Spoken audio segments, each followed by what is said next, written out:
always see her hand go up with a really thought-provoking question. She's going to reveal to us the 5 best things about growing old. Her emphasis is on humor and how the Lake Chapala area is the best place in the world to retire and stay young. At age 79, Rosemary's philosophy is enjoy yourself, it's later than you think. After raising 4 daughters, she became a professional speaker and ran her own small business in Russia. She's been living in Ajijic for 2.5 years. She recently published her first book of poetry, and she's down to her last 4 copies, she told me, of the 2nd edition, Welcome to the Unknown, which sums her up very nicely. Rosemary Dineen.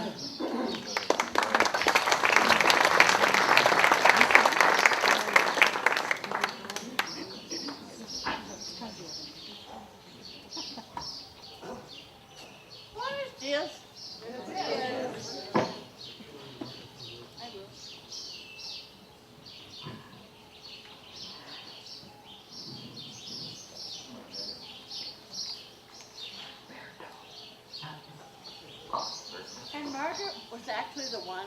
Is it on? No.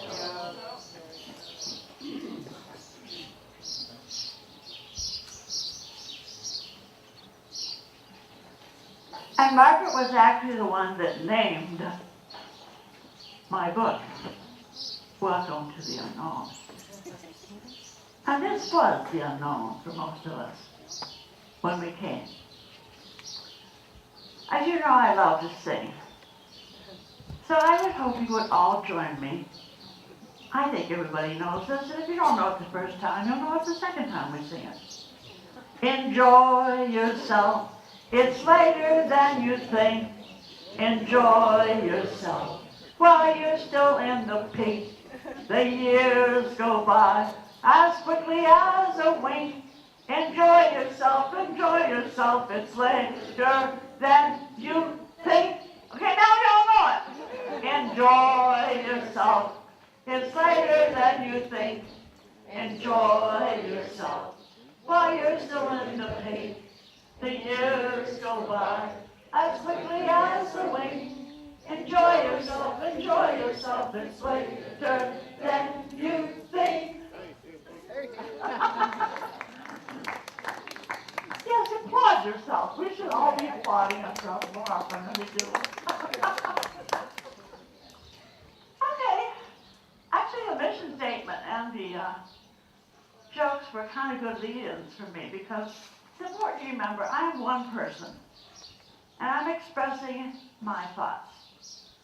And maybe none of these apply to you. But what I'm kind of hoping is that 1 or 2, and hopefully more, will apply to you. And as we age, we have a long list of what's bad about aging. Anybody who wants to write about how bad is aging could do that very easily. But what's good about aging? Well, for me, we finally know who we really are. We finally know who we really are. We needed to play roles to fit in, to be accepted by society. As children, we were a place in the family, the oldest, the middle child, the youngest. All the studies have proven that's very important. There were authority figures. We had to listen to parents. We had to listen to maybe more than parents. And then we got a job. And we had to listen to the boss. And sometimes we had to listen to our children. But here we are. Now we know who we are. And we can pick our friends. We can choose who to have as friends. When I came down here, I did not give my email address to many people in Boulder, Colorado, because I wanted to sever that friendship. Now, some people might think that's a little bit cruel, but there's a limit to how many people we can have a really intimate relationship with. And I felt I was changing. And I also didn't want these people camping down on my doorstep. They never come for 3 days, they come for 3 weeks. And so it seems that's what I hear from people. And we do what we want. I do not shave my legs. Because all that happens is the hair grows back again. And if people don't like my unshaved legs, well, I learned this quote about 35 years ago. Perhaps some of you are familiar with it. It's called The Guy in the Glass. When you get what you want in your struggle for self, and the world makes you king for the day, then go to the mirror and look at yourself and see what that one has to say. For it isn't your mother or father or wife whose judgment on you must pass. The person whose verdict counts most in your life is the one staring back at the glass. Is that water?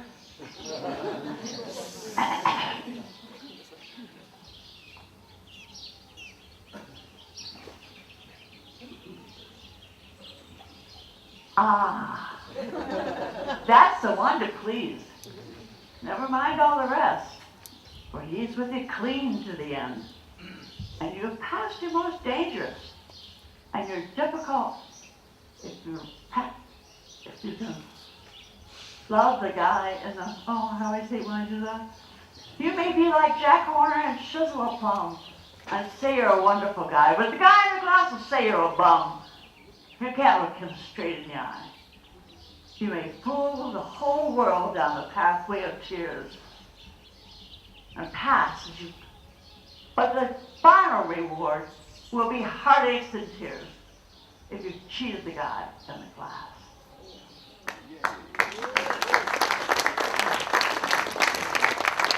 Could do that perfect at home, of course. For me, the storehouse of memories. It's like a huge vault. When I can't sleep well at night, I pick an area. One of my favorite areas is houses. And I can go back to when I was 4 and a half. And I can see the sticks of furniture. I can see the house my brother built, the tree house. I can see the children in the neighborhood that I played with. It's just all a distinct picture. Then I moved to the next house, and to the next house. And by the time I've come down here, I've lived in a few houses. Then I move on to schools. And then I move on to churches. And then I move on to friends. And it makes me realize that the more years that we live, the bigger our storehouse of memories. Now, of course, we have some bad memories. Everybody here, at some time in their life, has had at least one unpleasant thing happen to them. They've had the death of a child, the worst that can happen. I had a grandson, 33 years old, that committed suicide in January. That isn't uncommon for us. We have divorces. We have losses of jobs. But we move on. We move on. It happens. And for those of you who come from the old countries and remember the war, there are 2 people who live in Abbeyfield, one from England, one from Hungary. Oh, they have war stories. I mean, real war stories. Most of us have not experienced that. I discard my bad memories because I know that everybody has them, and I'm very fortunate. When I cracked a pelvis in March, people wanted the details. And I thought, why would I want to revisit that? That is gone. That is gone. Okay, in becoming our own best friend, we do not need to please all of the people. We can accept the difference between us. You know, that old saying, different strokes for different folks. We learned that. We must remember that. We have a commonality down here. I know a lot more women than men since I'm a single woman. But the commonalities I see are we are bright people. We have brains that are basically turned on. There's some antennae up there. And they're pretty awake. We're educated in the broadest sense of the word, not necessarily an academic hall. We are risk takers. We moved to a foreign country. For me, Mexico was always just some place where some of my friends went to Acapulco for vacation, but never did I think I would live in Mexico. So here I live with what I think is the best group of people, and I'm dead serious when I say that. I think this might be the finest group of people anywhere in the world. And I think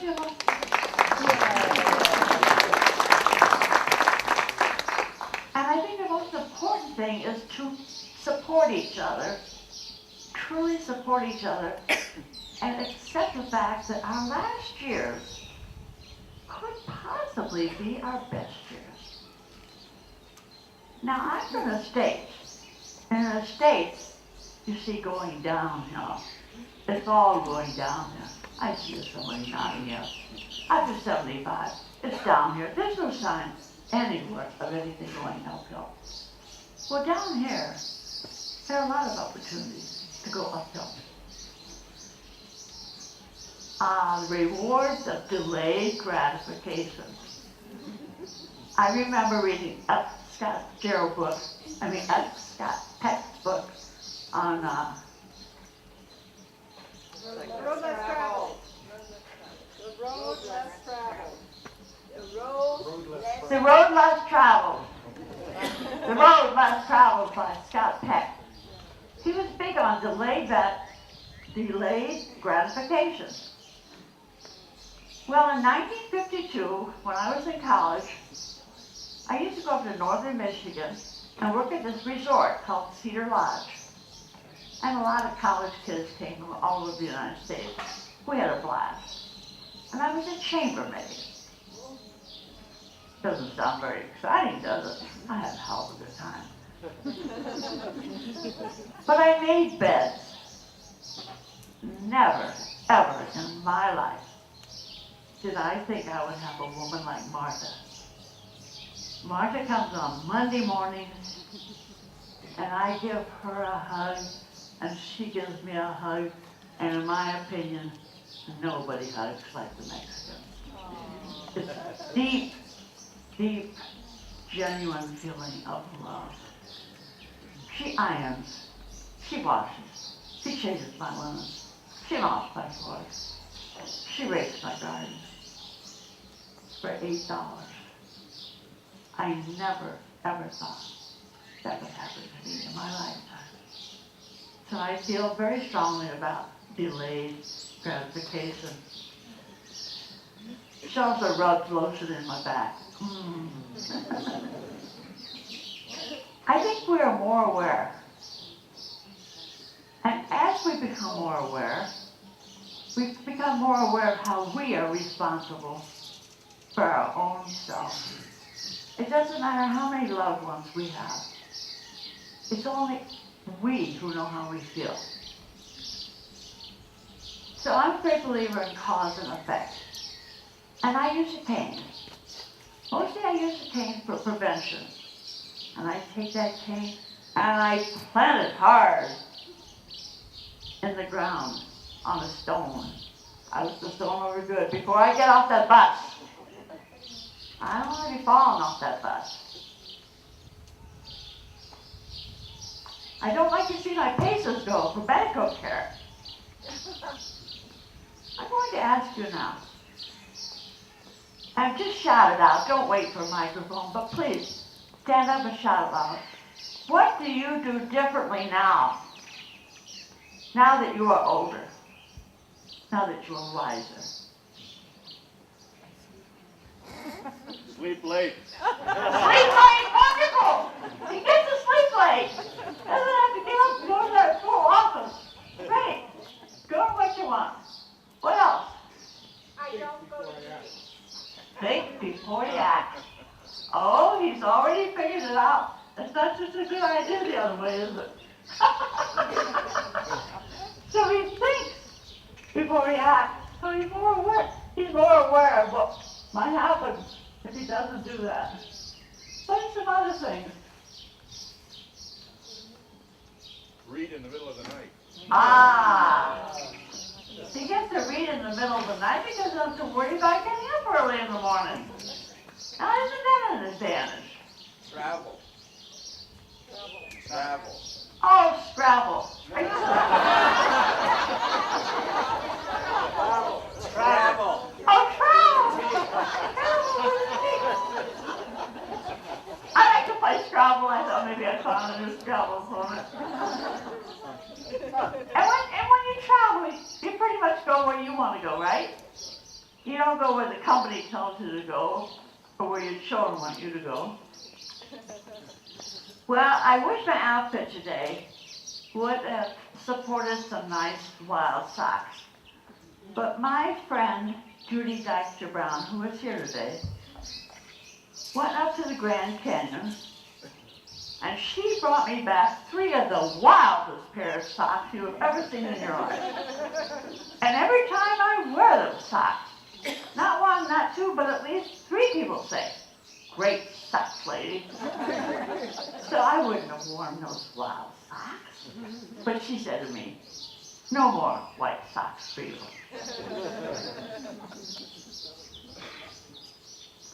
I'm more fully aware of the birds in the morning, the freedom those birds have, and the joy that they bring to me. They cost no money at all. They fly over, and with the seasons, they change. Their calls change. Now little sparrows are very busy building nests for their little babies underneath our tile roofs. I don't take that for granted anymore. I guess it's what we used to call taking time to smell the roses. So what can we change? Or what can't we change? Well, yesterday I was supposed to go sailing with Quentin Kyle. And Quentin was ready, Rosemary was ready, the boat was ready, but guess what wasn't ready? Mother Nature is in control. She said, "You ain't going nowhere in that sailboat today." So we didn't go sailing. And that's the main reason I like to sail. You don't have any control. Mother Nature is in control. And I think for all of us, the more we learn, we don't have much control. The only thing we have control over is our attitude.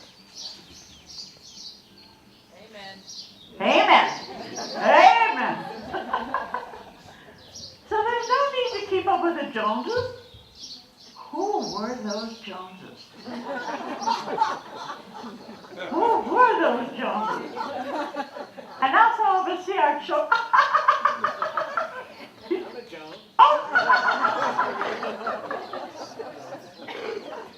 And then I didn't do all this myself. Of course, I asked people. And one of my favorite answers, "What do you think is good about growing older?" I loved it. She said, "Having freer sex." Well, we women can't get pregnant anymore. Now, you men cannot relate to that. You've never been able to relate to that. But it's huge. It's immense. It's huge. And now we have been taught by the younger people, yes, women can really enjoy sex. It isn't just something men enjoy. Women also enjoy sex. So that is a good part of aging.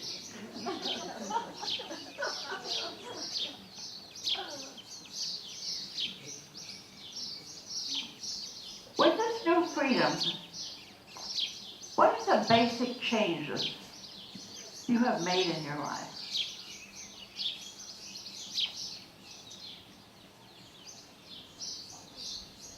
I see a handful. Yeah. I practice selective ignorance. I almost never watch news from the United States. Never watches the news. Very good. And I rarely watch television at all. Great. I don't own television. Because it's bad. It's all bad. It's all bad. Anybody else? What I is just left home. You just left home. And what was home? The last place, Newport Beach, California. But I mean, what was it?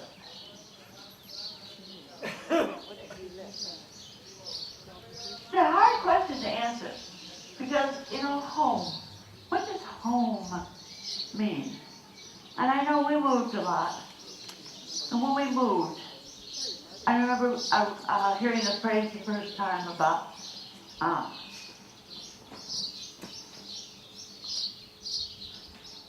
thank you. You grow. Wherever you go, you grow.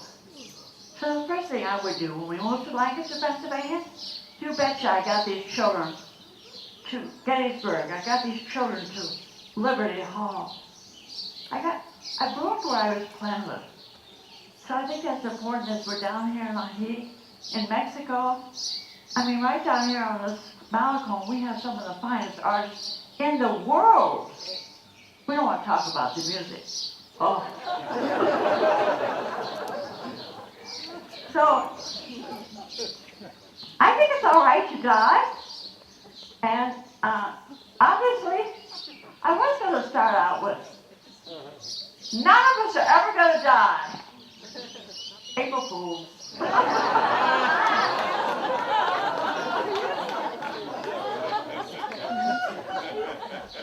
if you think about it seriously, everybody in this room is going to be dead in 20 years. No. No, not 20. 40. Excuse me, 40. Some of you are very young. Excuse me. Bad thing to say. When we moved to Lancaster, my first grader came home with, we've got to buy this record. Free to Be You and Me. Marlo Thomas. Anybody remember that? Long playing record. And Rosie Greer, who was a big NFL football player, he sang, "It's all right to cry.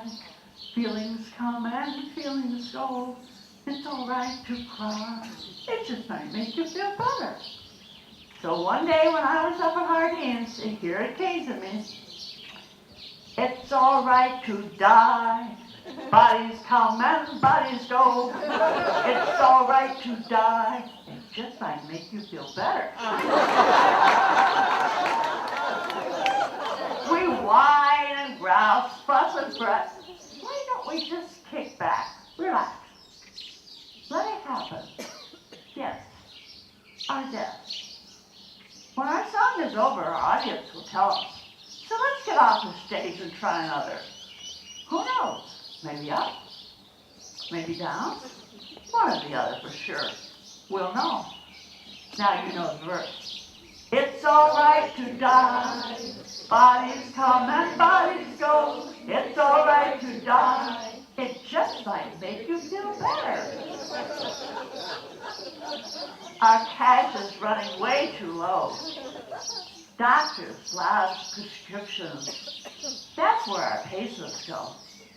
I say enough. I'm not doing this anymore. It's like climbing Mount Everest one step at a time.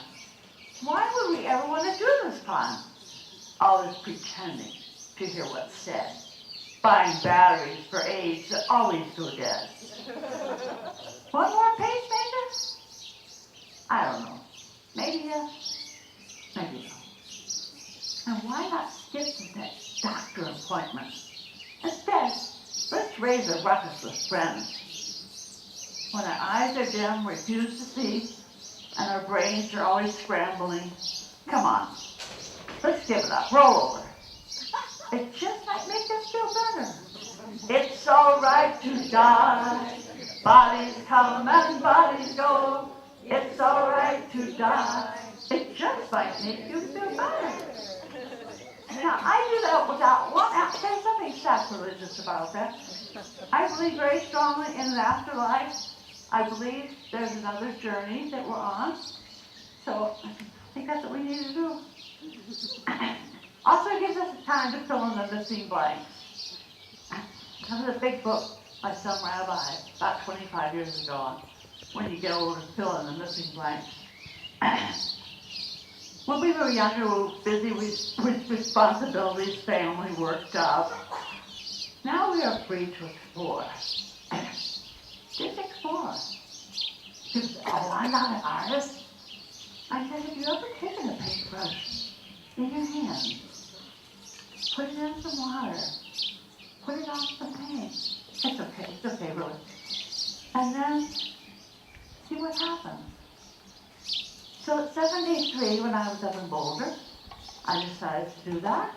And lo and behold, one woman thought I could paint. She said, you need to join the society so you can be in the juried shows. So there at Chapala was my painting, and lo and behold, somebody from New York City bought it. I was astounded, but you never know until you try. Well, now I can't afford a studio down here. I painted a little bit, but anyway, now I make poetry. So at 79, actually I've always been a poet. At 79, I published my first book. Would not have been possible. Margaret Avery, a fantastic editor. Jim Tipton, maybe not the publisher, but he makes sure it keeps getting to the publisher. And make sure that the books get back to me. And Patricia, where's Patricia?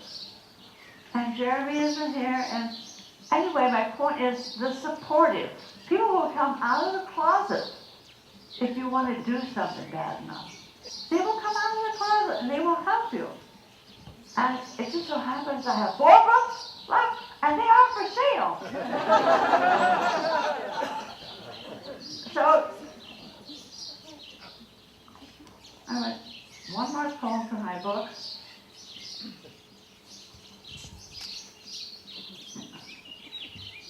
It's called Changing. Who am I now?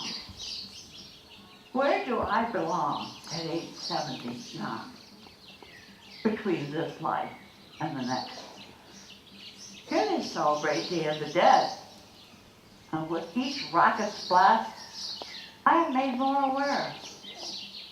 But I am still alive, with my mind still creating, skipping lightly to new music, new dances, new themes. What is this in between? Will someone tell me where I belong?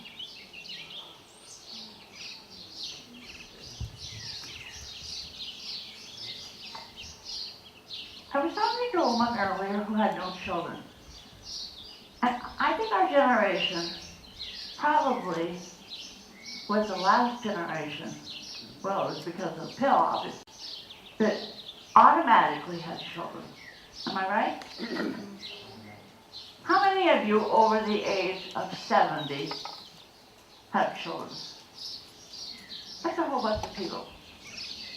And that is because that's just what we did. We never thought about not having children. Well, we still got them. They don't go away. And I don't know how many of you are experiencing what I'm experiencing, but it is the me generation. And as soon as you fully come to grips with the fact, this is not about anybody but me, and whoever they are, however many children you have. So in my own case, I've decided maybe they aren't quite as wonderful as I thought they were. And I think that's a big realization. Yeah. I think maybe I put them a little higher up on the pedestal. So I need to lower my expectations, which I have done in aging. Actually, the New York Times had the most fascinating article. I subscribe to the Sunday. You know what a lot of young people are doing? They're having weddings, and you know who's coming? The bride and the groom. The wedding planner and the photographer stand up for them. They do not want to be bothered with family. Can you believe that? That is the honest truth. I was stunned. So, with an ending, everyone here is a winner. I hope you really acknowledge that. I remember the first time I saw a poster, everyone who enters the race is a winner. And you know, life is pretty much a race. And we are the winners. We are the survivors. We all have won the race. We've lived through good times in history. As we well know, almost everybody agrees. We have lived through the best times in history. Let's be sure these last years that they've been some of our best, and most of all, that we be grateful. Enjoy yourself. It's later than you think. Enjoy yourself while you're still in the pink. The years go by as quickly as the wind. Enjoy yourself, enjoy yourself. It's later than you think. Okay, any questions?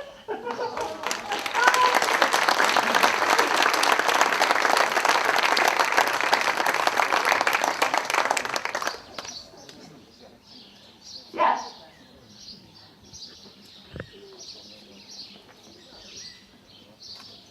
I want to thank you in everybody's name. You're a role model for many of us. And I also want to remember Jane Fonda's wonderful words that at this age, we get the opportunity of becoming the person we were really meant to be. Very good. Thank you.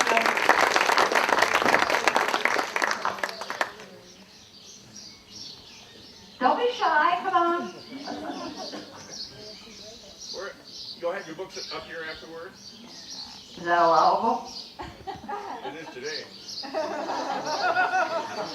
Okay, only four left. 150 pesos, yes. Oh, no libro, por favor.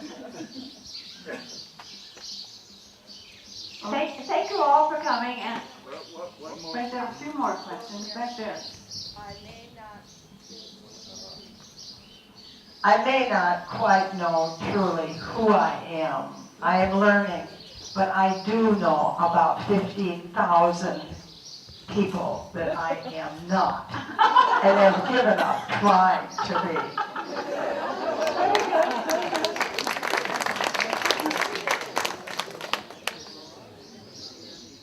So I don't think I see other hands up. But if you have other questions or anything you'd like to see Rosemary about afterwards, she'll be right here. Now, next week, we're going to, and thank you very much, Rosemary.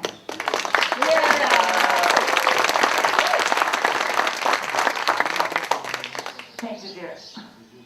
So, on April 8th, we have Wally Mills. He raises the question, are we living in the least violent time in human history? And that should give you pause. This is Stephen Pinker's startling assertion in The Better Angels of Our Nature, Why Violence is Declining. He challenges our perceptions of modern societies and the trends in human behavior. So we hope we'll see you next week and that you will turn your cell phones on, pick up your coffee cups, and stack the chairs by color and style. Thanks for coming.